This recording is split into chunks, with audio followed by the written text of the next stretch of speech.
La publicité est un procédé d'incitation à la consommation, qui cible un public particulier. C'est surtout essayer par tous les moyens de donner très envie aux consommateurs moyens, à savoir nous, de taper dans les économies de ses enfants, pour acheter ce truc dont il n'a absolument pas besoin. Et pour ce faire, les sociétés de publicité n'hésitent pas à avoir recours à tout plan d'astuces psychologiques. Les publicités sont souvent humoristiques, créatives et colorées. Et c'est justement leur pouvoir distractif qui influence les préférences et les choix du consommateur. En outre, au-delà de ces effets psychologiques, la publicité reflète et diffuse des valeurs auxquelles on ne peut pas toujours résister. Il existe 4 types de publicité. Premièrement, la publicité persuasive et informative. La publicité persuasive est un type de message publicitaire qui vise à persuader le consommateur de l'intérêt d'une offre ou d'un produit par un discours publicitaire rationnel visant à convaincre par la démonstration ou la preuve de l'avantage du produit ou service. Les publicités démontrant l'efficacité de produits d'entretien sont typiquement des publicités persuasives. Deuxièmement, la publicité suggestive. Ce type de publicité a pour but de convaincre le consommateur, qui va calculer les dépenses de ses achats. Cette publicité a pour but également d'informer et d'expliquer les atouts du produit, de mettre en avant son utilité et de montrer ses différences avec un autre même produit.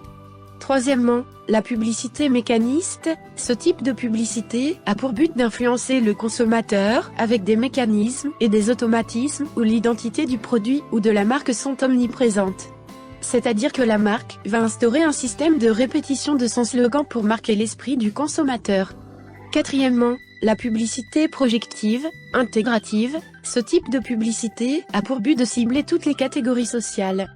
Celle-ci va donc mettre en avant la marque du produit, ce qui incite l'individu à changer son mode d'alimentation et incite également le consommateur à acheter des produits seulement en fonction de son appartenance sociale, c'est-à-dire que l'individu veut s'identifier à un groupe.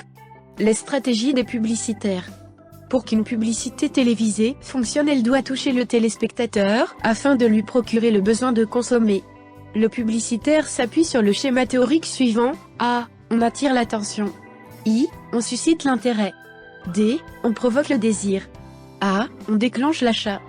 Quels sont les mécanismes psychologiques utilisés par les publicitaires?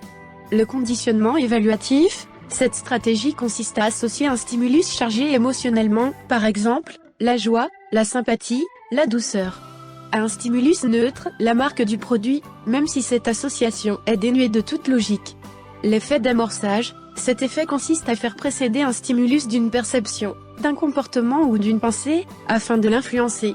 Il s'agit, par exemple, d'afficher des logos de cartes bancaires aux portes des boutiques. En effet, l'aspect virtuel des transactions électroniques peut favoriser les comportements d'achat ou minimiser le coût psychologique lié à la dépense. L'effet de familiarité. Il s'agit de la tendance à croire qu'une marque connue est une marque de qualité. Le principe des publicitaires est donc d'augmenter le sentiment de familiarité du consommateur vis-à-vis de la marque.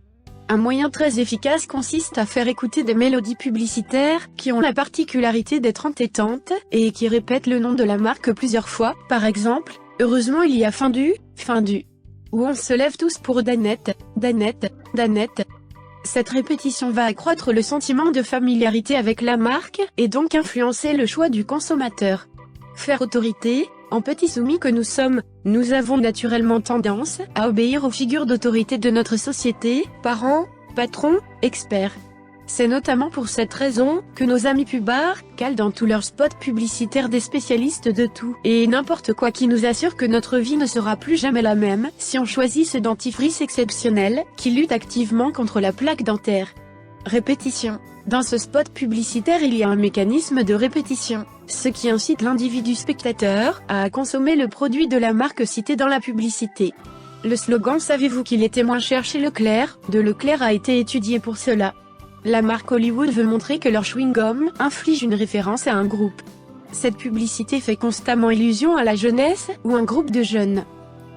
Les enfants. De nos jours, les enfants et jeunes adolescents sont considérés comme des consommateurs.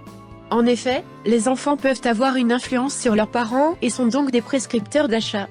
De plus, des études ont montré que dès l'âge de 6 mois un enfant peut reconnaître les logos des marques. D'ailleurs la marque Coca-Cola a déclaré « Viser les jeunes, c'est assurer l'avenir de la marque ». Peut-on résister à l'influence de la publicité ? Prendre conscience des mécanismes psychologiques utilisés par la publicité peut effectivement aider à déjouer certaines tentatives d'influence. Cependant, essayer de contrôler toutes les formes d'influence publicitaire mobiliserait trop de ressources attentionnelles et nous épuiserait. Pour conclure, la publicité télévisée alimentaire a plusieurs stratégies pour influencer le consommateur. Comme la publicité mécaniste, suggestive, informative et persuasive.